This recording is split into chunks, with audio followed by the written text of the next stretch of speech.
بسم الله الرحمن الرحيم الحمد لله رب العالمين وصلى الله وسلم على نبينا محمد وعلى آله وصحبه أجمعين. We had discussed the journey of Al-isra wal-Mi'raj, and we had reached the place where the Prophet ﷺ had been assigned the 50 salawat, and then if you like, the descent began. And the problem with, as we said, the descent, or the problem with even most of the narration of Isra wal-Mi'raj, it is almost impossible to piece together the exact order of events. We simply have a hadith, and therefore from this point onwards, what we have is just a collection of incidents. We don't know the exact order they occurred in. The Prophet ﷺ also said in Sahih Bukhari that after salah had been prescribed upon him, ثُمَّ دَخَلْتُ الْجَنَّةِ, then I entered into Jannah.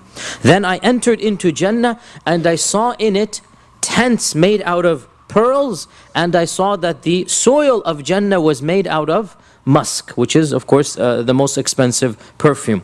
We already mentioned last time that the wisdom of entering Jannah after meeting Allah subhanahu wa ta'ala is obvious, and that is that the priority is to meet Allah. It is appropriate that as he's going up directly to meet Allah. Once he meets Allah and the meeting is over, then he can go and see the other sights that Allah Azza wa Jal had willed for him. And this is exactly what happened, that after the meeting with Allah, then all of these other incidents happen. Here we have a theological question, and that is, it is narrated, or at least this is the interpretation of many scholars, that nobody has entered Jannah since the time of Adam alayhi salam.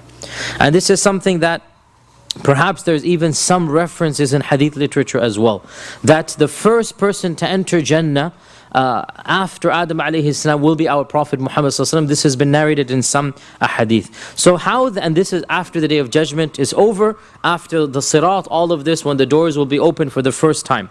Of course, as for the issue of the shaheed, a lot of people get confused. The shaheed, he is not living in Jannah. The shaheed is flying around in Jannah.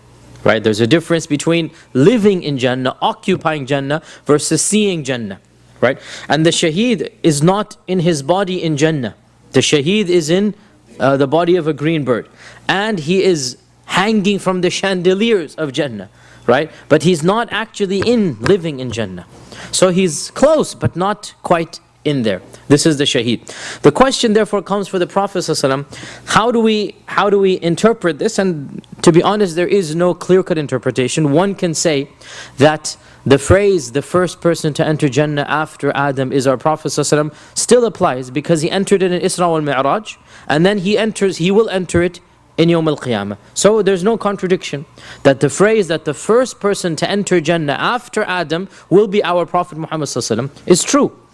But except that he entered it once at Isra wal-Mi'raj, and once he will enter it, of course, for the final time, and that is after Yawm al-Qiyamah.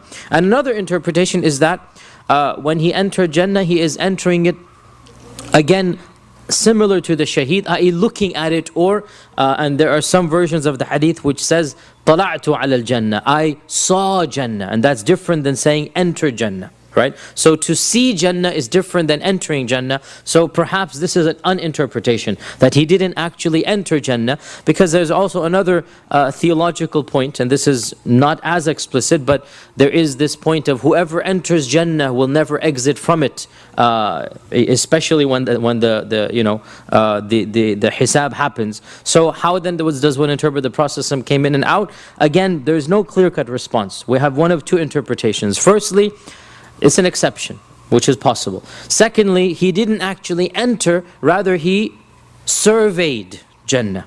And this is also a plausible interpretation, which is supported by some of the ahadith that mention Isra wal-Mi'raj. The process, that's all he said about, by the way, of this entering of Jannah. The Prophet ﷺ also said he saw many of the punishments of hell. And this perhaps gives credence to the fact he didn't actually enter Jannah, because obviously he didn't enter hell, obviously, right? So when he's describing Jannah, then he's describing hell. This looks like he's describing it as an overseer, somebody who's looking in, peering in. telling us what is in Jannah and what is in Jahannam. So this does seem to make sense, that the Prophet ﷺ is basically telling us as a description of what he saw, and not necessarily as somebody having entered Jannah. But if somebody were to say this, it is not problematic also, that he entered Jannah. Of course, obviously he did not enter, a'udhu billah, the fire of hell, but he saw the punishments of the fire of hell, and a number of them are mentioned explicitly. And I'm putting together a lot of different narrations. Again, the Prophet ﷺ is giving many different ahadith. When I went to Isra, I saw this punishment. When I went to Isra, I saw that punishment. So I'm putting it together. This is not in one hadith that all of these punishments are narrated. So in one hadith, the Prophet ﷺ said, I saw the punishment of the one who stole an orphan's money, that they had noses like that of camels, disfigured, they're looking ugly, and they would be eating coals made out of fire, and their mouths would swallow these coals, and it would come out through their anuses. And that's exactly what Allah says in the Quran, that those who eat أموال اليتامى ظلما إنما يأكلون في بطونهم نارا, that they're eating the fire of hell. So the Prophet ﷺ said, I saw people, they were literally eating coals from Jahannam, and it's going through their bodies, and these were the people who would eat orphans' wealth and property. The Prophet ﷺ said in one hadith that he saw people who had nails of copper, and they were scratching their bodies and their faces with this, and these were the people who used to backbite all the time, speaking of others, so their flesh will be disfigured on the day of judgment, because they would disfigure the flesh of others. Because when you backbite, then you are scarring their flesh, their honor, their prestige. So in retaliation, this will be the punishment for the one who does this. The Prophet ﷺ said, I saw, and in each of these he said, he sees something, he asks Jibreel, who are these people? In each of these ones, he cannot understand. He asks Jibreel, who are they? Jibreel tells them. The Prophet ﷺ said, I saw people, they had in front of them pure meat, and they had rotten, infested meat. And they were eating the rotten and infested meat and avoiding the pure meat. And I said to Jibreel, who are these people? And Jibreel said, these are the people that used to fornicate. They would leave the halal, meaning their spouses, and they would go to the haram. They would leave the halal and they would go to the haram. In another hadith, the Prophet ﷺ said that he saw people with such large bellies that they could not stand up. They were on the ground. And animals were being brought over them to trample over them as a punishment. And when he asked who they were, Jibreel said, these were the people who would get their money from riba. These are the people who get their money from riba, from interest. And of course the connotation here is greed. The connotation here is go get as fat as you can. Because that's what you wanted. You wanted to get money. Go and get your fatness, and these are your animals, and these are all that you own. Because once upon a time, when you were rich, you had a lot of animals. It was a package of being rich. In our times, if you're rich, you have fancy cars and houses. In those days, if you were rich, you had to have a lot of animals, right? So the point being here, these are your animals. See what good they have done you on the day of judgment. And the Prophet ﷺ also said that he saw people who were cutting their own lips and their tongues, وَالْعِيَاذُ بِاللَّهِ, with nails of scissors of copper and scissors of punishment and fire. And he asked Jibreel who these people were. Jibreel said, these were the people who used to tell others to do good and they would forget themselves. And we seek Allah's refuge from being amongst such people. The Prophet ﷺ also said, and I saw Dajjal.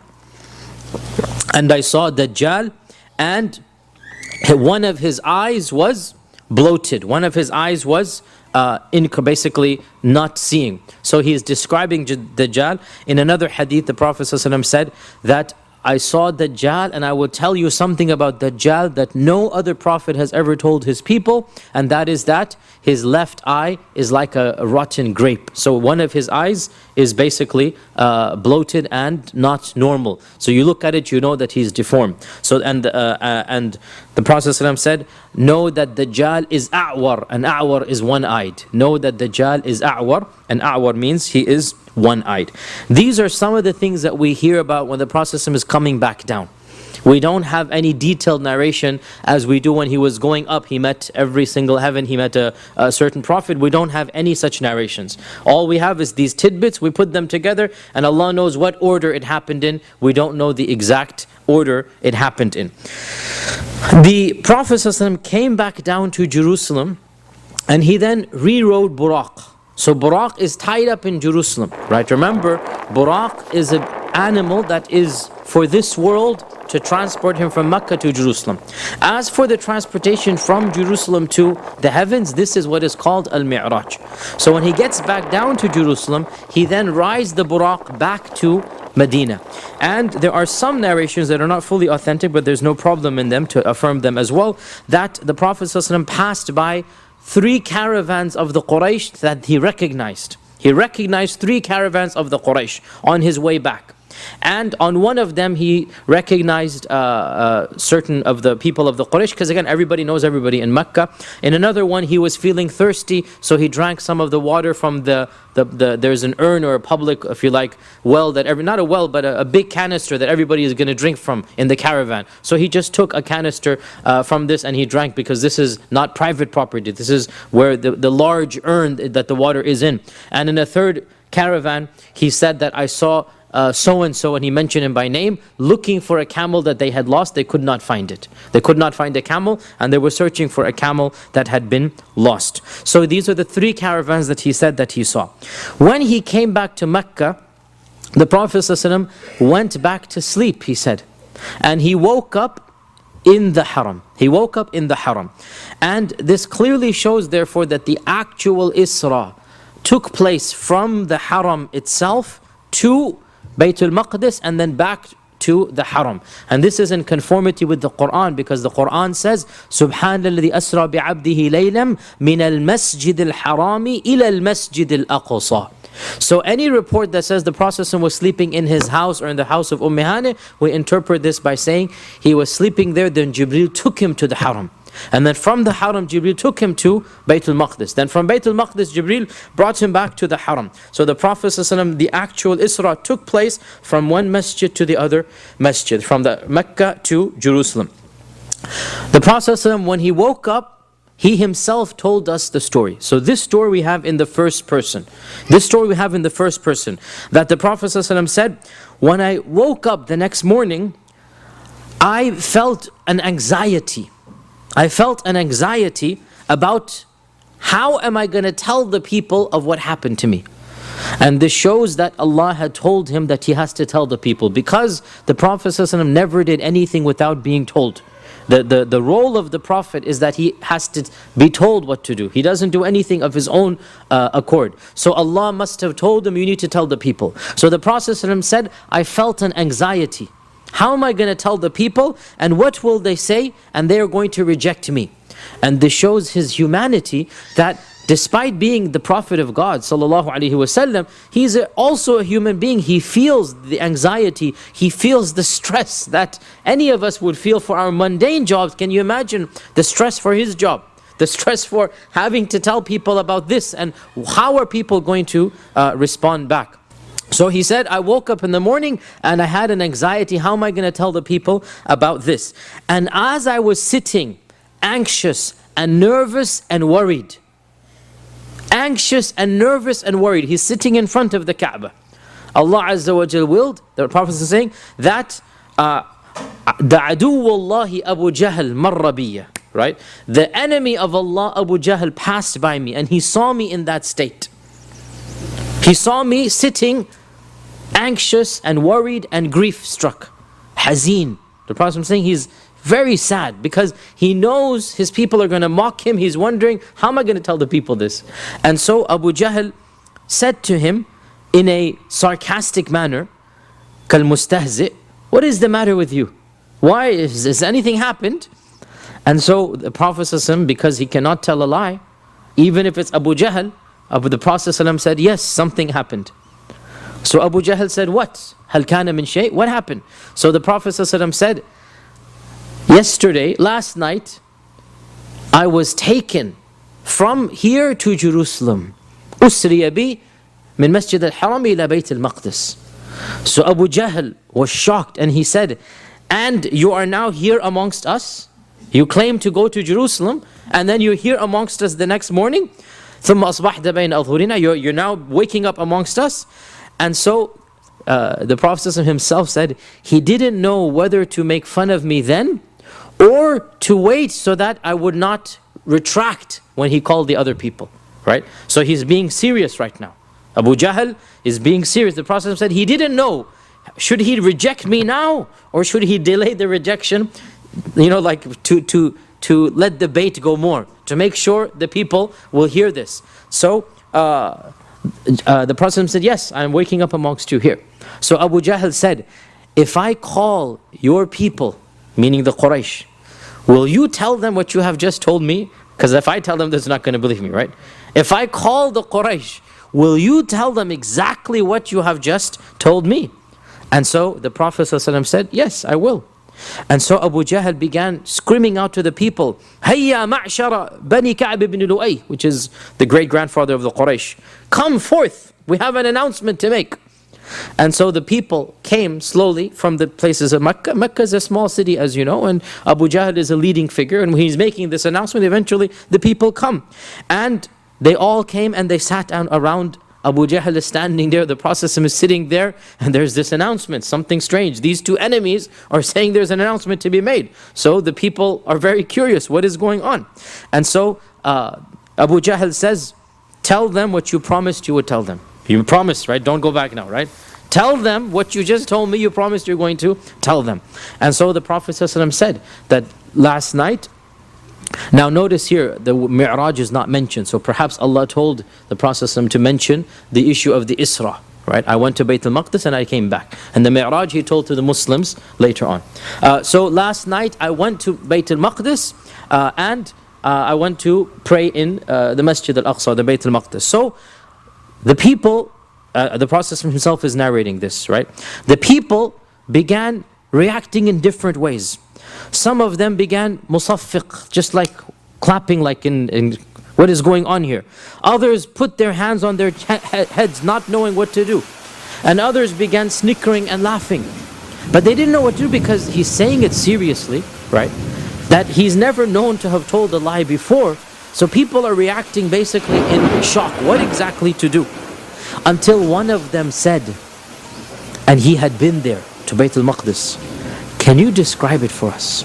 Because everybody knew that the Prophet had never been to Bayt al-Maqdis, right? He's never been to Bayt al-Maqdis. So one of them who had been there put him to the test. And he said, can you describe it for us? And so the Prophet ﷺ said, فَذَهَبْتُ أَنْعَتُ, I began describing the Bayt al-Maqdis until they began to ask me about specifics that I wasn't able to recall. And again, this shows his humanity, that he is a human being.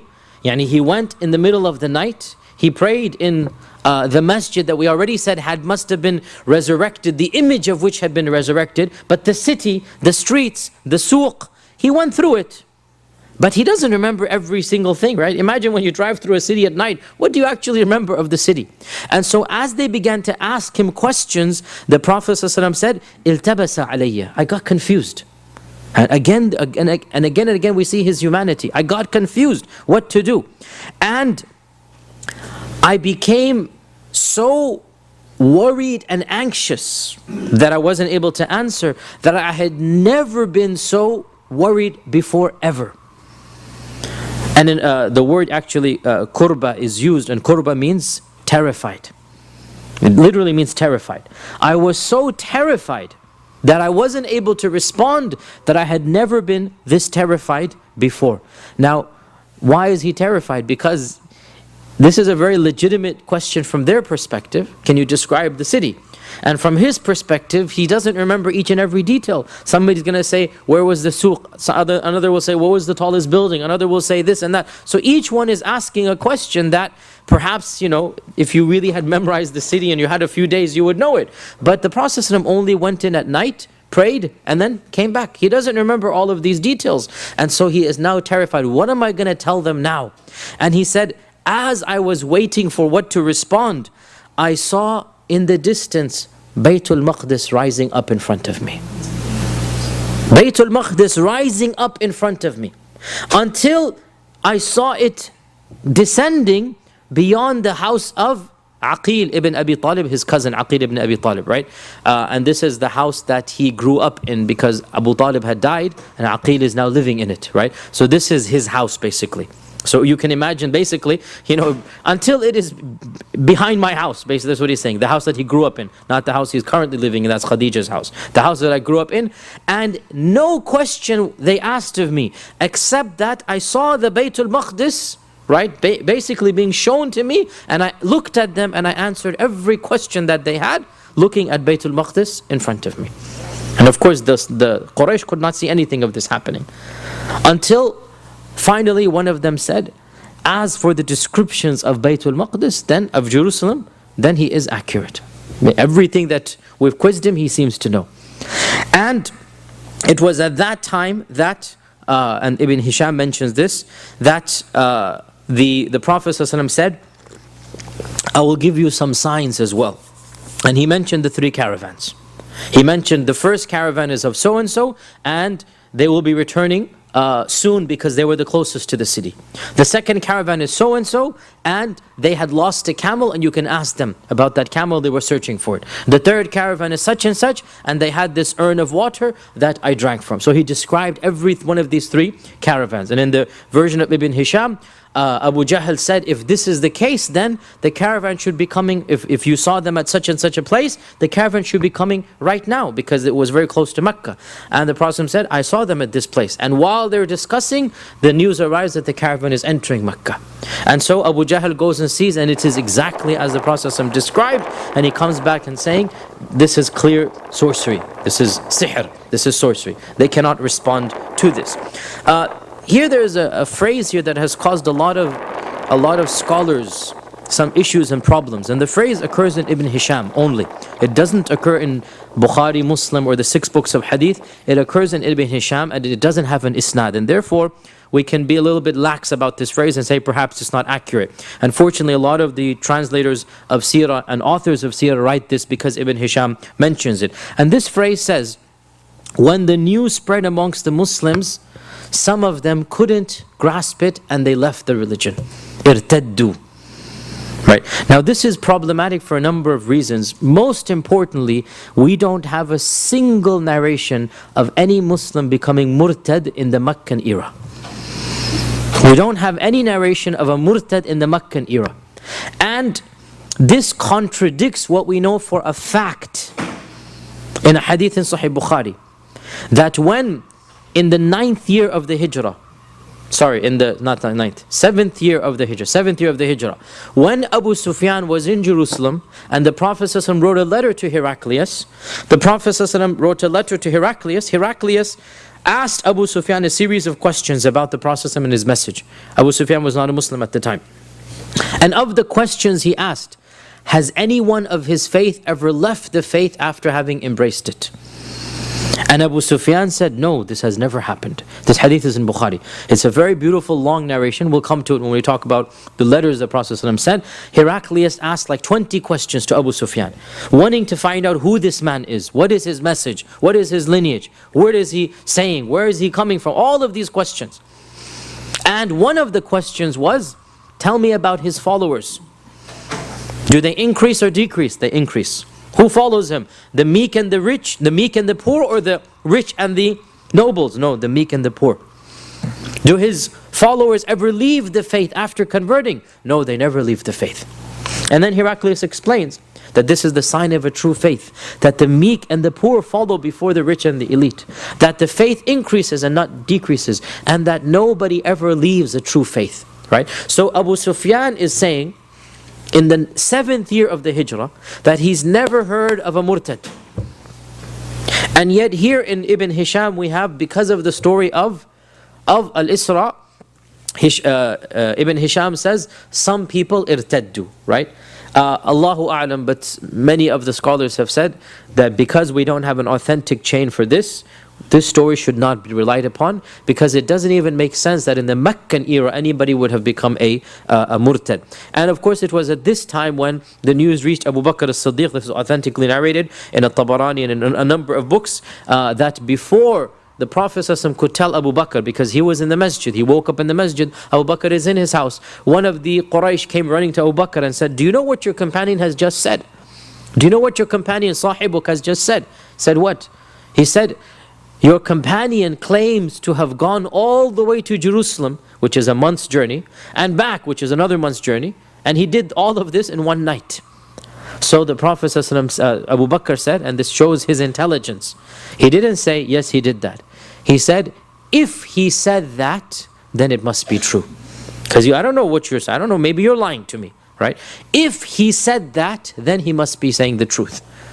So the man said to him, أَتُصَدِّقُهُ, do you believe him in such a claim? أَتُصَدِّقُهُ فِي مِثْلِ هَذَا, you believe him in such a claim? And so Abu Bakr said, أُصَدِّقُهُ فِيمَا هُوَ أَعْجَبُ مِنْ ذَلِكَ, I believe him in something that is even more amazing than this. He claims that the revelation from above the 7 heavens comes to him instantaneously. Which is more amazing? Just to go to Jerusalem and come back, or that Allah is communicating with him instantaneously? And so, فَسُمِّيَ بِذَلِكَ الصِّدِّيقِ. Because of this, Abu Bakr was called As-Siddiq. From this time onward, he got the title, the laqab of Abu Bakr As-Siddiq. Abu Bakr As-Siddiq. Now we've already mentioned that Allah mentions the Isra in one surah and the Mi'raj in another surah. The Isra is of course mentioned in Surah Al-Isra, and the Mi'raj or incidents or details of the Mi'raj are mentioned in Surah Al-Najm. And it is interesting to note that Surah Al-Isra begins with the Isra and is just one ayah, that's it. And the bulk of the surah, especially the first 2 pages, talks about Bani Israel, and it talks about the Yahud and the transgressions of the Yahud. It's amazing that as an introduction, the Isra immediately jumps into the sanctity of Baytul Maqdis and the holiness of Baytul Maqdis, and then what is going to happen towards the end of times about Baytul Maqdis. فَإِذَا جَاءَ وَعْدُ الْآخِرَةِ لِيَسُوءُ وُجُوهَكُمْ وَلِيَدْخُلُوا الْمَسْجِدَ كَمَا دَخَلُوهُ أَوَّلَ مَرَّةٍ وَلِيُتَبِّرُوا مَا عَلَوْا تَتْبِيرًا. And some ulama have interpreted this verse to be something that might happen now. Some ulama have interpreted this, that the second threat might be something we are still awaiting, and Allah Azza wa Jal knows best. And as for Surah Al-Najm, of course it mentions issues of the Mi'raj. Another blessing and point of benefit here is that, as Ibn Kathir said, the famous Ibn Kathir, the Mufassir, if any person had seen even a fraction of these miracles, he would have woke up a madman. To imagine, seeing these signs, he would have woke up insane. But our Prophet ﷺ came back and went back to sleep. And this shows us the iman that Allah Himself references. مَا زَاغَ الْبَصَرُ وَمَا طَغَى. The eyes did not blink, they didn't falter. That He took in all of these miracles and He took it in stride. مَا زَاغَ الْبَصَرُ وَمَا طَغَى لَقَدْ رَأَى مِنْ آيَةِ رَبِّهِ الْكُبْرَى. The eyes did not falter, nor did they go beyond. And Allah is praising the courage of the Prophet, praising the iman, that if anybody else had witnessed, as Ibn Kathir says, a fraction of this, he would have gone insane, woken up a madman. But our Prophet comes back to his bed, he goes to sleep. Complete, calm, collect. And this shows us the courage and bravery of the Prophet ﷺ. And this also is indicated in the hadith of the Prophet as well, in Sahih Bukhari, that لَوْ تَعْلَمُونَ مَا أَعْلَمُ لَضَحِكْتُمْ قَلِيلًا وَلَبَكَيْتُمْ كَثِيرًا. That if you knew what I knew, you would not be able to laugh that much, and you would cry a lot. If you knew what I knew, you wouldn't be able to stand your enjoyment of life. That's what he's saying. In another hadith he said, you would have left your wives in their beds, you would have left them, you couldn't even go, and you would have gone out to the fields, you would have gone out to the deserts, meaning you would go insane. If you knew what I knew. But we don't know what he knows, and if we did know that, we would not be able to keep that within us. We would not keep our sanity. But the Prophet ﷺ can keep his sanity. Yet another benefit that we gain here is that it shows the humanity of our Prophet ﷺ. We've said this over and over again, that we see the joys, the fears, the sorrows, the ups and the downs. We see that he wakes up and he is hazeen. He is sad because he knows his people are going to reject him. And yet he still tells them, and that shows his bravery as well. Even if it's Abu Jahl, he'll still mention because Allah told him to say it. This also shows us and of course the benefit here, we don't distort the message of Islam. We don't, it's not our job, even if we're embarrassed about it. And this is a big problem that unfortunately a lot of us fall into, that we get embarrassed about what Islam says and we want to sugarcoat it, we want to try to change it to appease the people. But that's not our job. It's not our job. Our job is to sell the product, not modify the product. And if people don't like it, it's not my fault. It's not my product that I can change it, right? I am the salesman. I'm just telling others about what my religion is. If they don't like it, it's not my problem. إِنَّمَا عَلَيْكَ الْبَلَاغُ وَعَلَيْنَا الْحِسَابُ. And so we benefit from this, that the Prophet ﷺ did not change or distort. What Allah told him to tell, he told. Yet another benefit we gain here, the permissibility of using physical proofs to show the truthfulness of Islam, in that when they asked him about what Jerusalem was like, he didn't say, just believe me, don't worry about that. Rather, he began answering them. He began answering them, and when he wasn't able to answer, he felt terrified. And Allah Azza wa Jal gave him the victory by basically picking up Jerusalem for his benefit and showing it to him any direction he needed until he answered all of the questions. And this clearly shows us in our times, we may use physical evidence, whether it's miracles of the Quran, whether it's any other things of this nature, to prove the truthfulness of our religion. Another benefit of Isra and Mi'raj is to link the messages of the two sons and the two great traditions of the Prophet Ibrahim, and that is Ismail and Ishaq. That clearly the Masjid al-Haram represents Ibrahim and Ismail, and the Masjid al-Aqsa represents Ishaq and his progeny. And the linkage is very clear, and the precedence is given to Mecca because the journey begins in Mecca and it ends in Mecca. But there's a direct linkage to Baytul Maqdis, that the two are not separate from one another. They are the same message. And this clearly shows us the blessings and the fadila of the Masjid al-Haram and the Masjid al-Aqsa. And this is proven especially by the first page of Surah Al-Isra. In fact, the first 2 pages, all of it is a blessing of Baytul Maqdis and what happened with the Yahud and what is going to happen to the Yahud.